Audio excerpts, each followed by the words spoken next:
My name is Lena Carlisle. I am 47 years old. If you passed me on the street, you would not look twice. Medium height. Neat clothes. Soft voice. Calm smile. I look like the kind of woman who says it's okay, don't worry about me.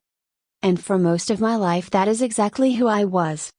I live in a quiet suburban town outside Seattle, in a house that is too big for one person and too small for the memories it holds.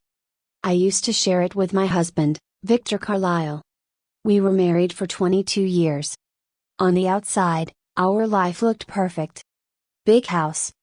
2 cars, good jobs, respect in the community. Victor was a successful real estate developer, charming, confident, magnetic. People loved him instantly. Me? I was invisible beside him.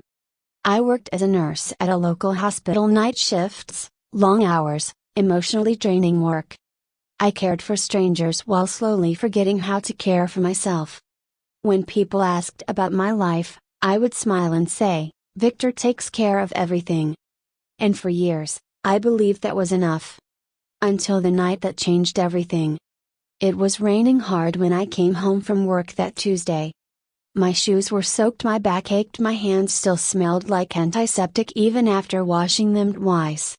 I opened the door expecting silence. Instead, laughter. Victor's laughter. But it wasn't coming from the living room. It was coming from our bedroom. I froze in the hallway. Then I heard a woman's voice. Soft. Familiar. Too familiar. My heart began to pound. I walked quietly down the hall and pushed the door open. And there they were. Victor. And Maya. My younger sister. On my bed. Laughing. Startled, guilty, caught. For a moment, no one spoke. Then Victor jumped up, pulling on his shirt. Lena, this isn't what it looks like. I almost laughed. Not what it looks like. My sister on my bed. My husband half dressed. Wine glasses on my nightstand. Maya didn't even look at me. She just whispered, I'm sorry. But her eyes weren't sorry. They were afraid. I didn't scream. I didn't cry. I didn't throw things.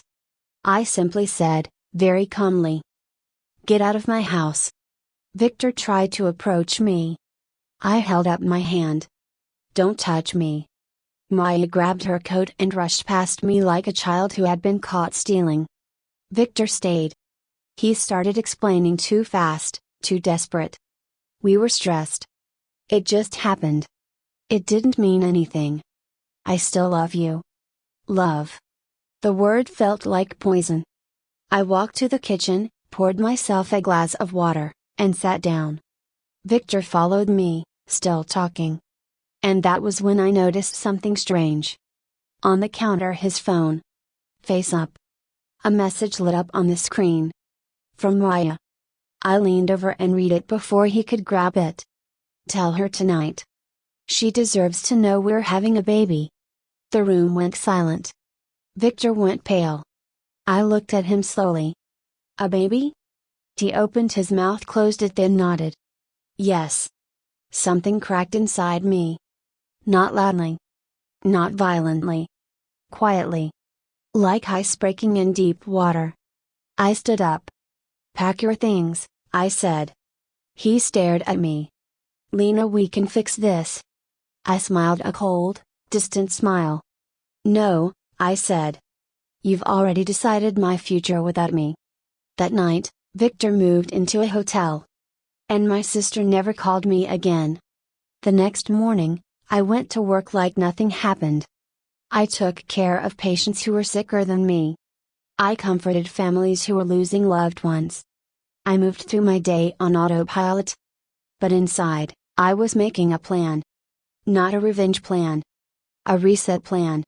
Because for the first time in my life I realized something terrifying and powerful. I had built my entire identity around a man who never truly valued me.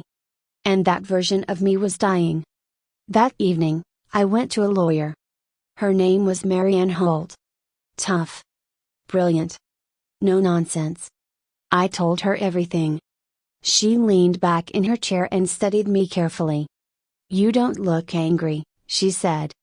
I shook my head. "I'm not." She raised an eyebrow. "Then what are you?" I paused. "I'm done." She smiled slowly. "That's more dangerous than anger." She explained my options: divorce, finances, property, legal rights. And then she said something that changed my mindset forever. "Lena, you have more power than you think. Victor built his business using your credit, your support, your silence, and your stability. Without you, his empire is shakier than he realizes." For the first time, I felt something spark inside me. Not pain. Not heartbreak. Control. 2 weeks later, Victor came back to the house. He looked older, tired, guilty. He said he wanted to talk. We sat at opposite ends of the dining table like strangers. He confessed that he and Maya had been seeing each other for over a year. He said he still loved me but felt connected to her. He begged me not to destroy his reputation. And then he said the one thing that sealed his fate. "Don't make this messy, Lena. Think about how people will see you." I looked at him, really looked. This man I had loved for 2 decades. And I felt nothing. "I already have," I said quietly. That night, I filed for divorce. Not quietly. Not politely. But strategically. And Victor had no idea what was coming. He thought I was weak because I stayed quiet. But he had no idea my silence was simply my preparation. 3 months passed.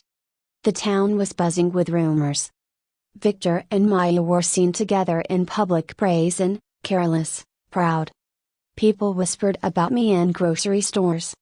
Poor Lena. She must be devastated. He left her for her own sister. No one knew the truth. That I was not devastated.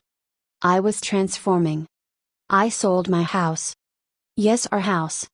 The one Victor assumed I would keep. I moved into a smaller, modern apartment near the water. Bright. Minimal. Mine. I cut my hair shorter. Bought new clothes. Started therapy. Joined a book club. For the first time in years I breathed. Meanwhile, Victor's life was starting to unravel. Marianne had uncovered something important. Most of Victor's business deals were co-signed with me. My name was on properties, loans, contracts, things I had signed blindly because I trusted him. Now, that trust was gone. And so was his safety net. One evening, Victor showed up at my apartment uninvited. He looked nervous. "I need your signature," he said.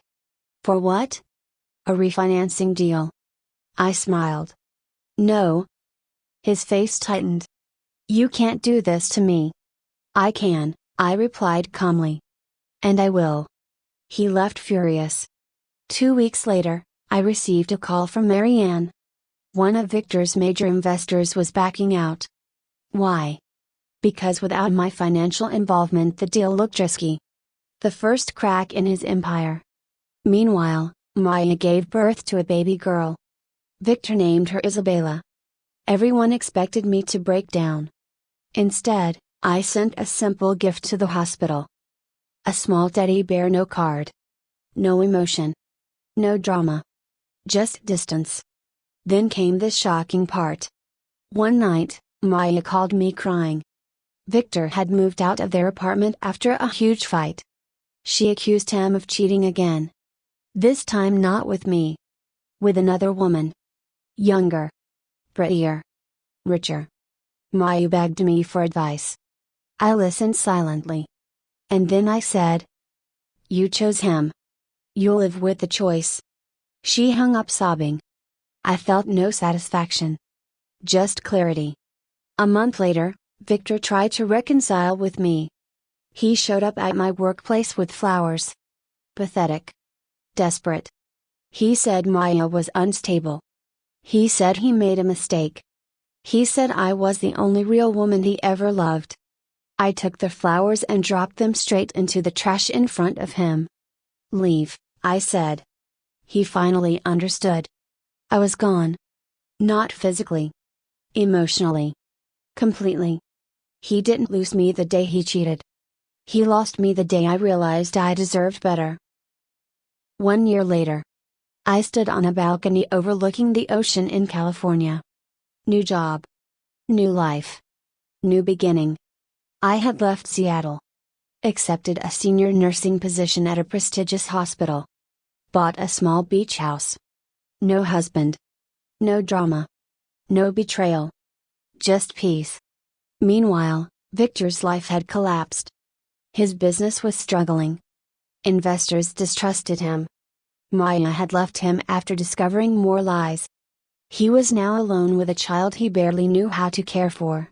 One afternoon, I received an unexpected letter. Handwritten. From Victor. He apologized. For everything. For taking me for granted. For betraying me. For destroying our marriage. At the end, he wrote, I wish I had seen your worth before it was too late. I folded the letter calmly. And placed it in my drawer. No tears. No anger. No regret. Because I had already moved on. A few months later, I met someone new. Not a prince. Not a billionaire. Just a kind, steady man named Daniel. He treated me gently. Listened when I spoke. Noticed when I was tired. One evening, as we walked along the beach, he said something simple. You don't have to be strong all the time.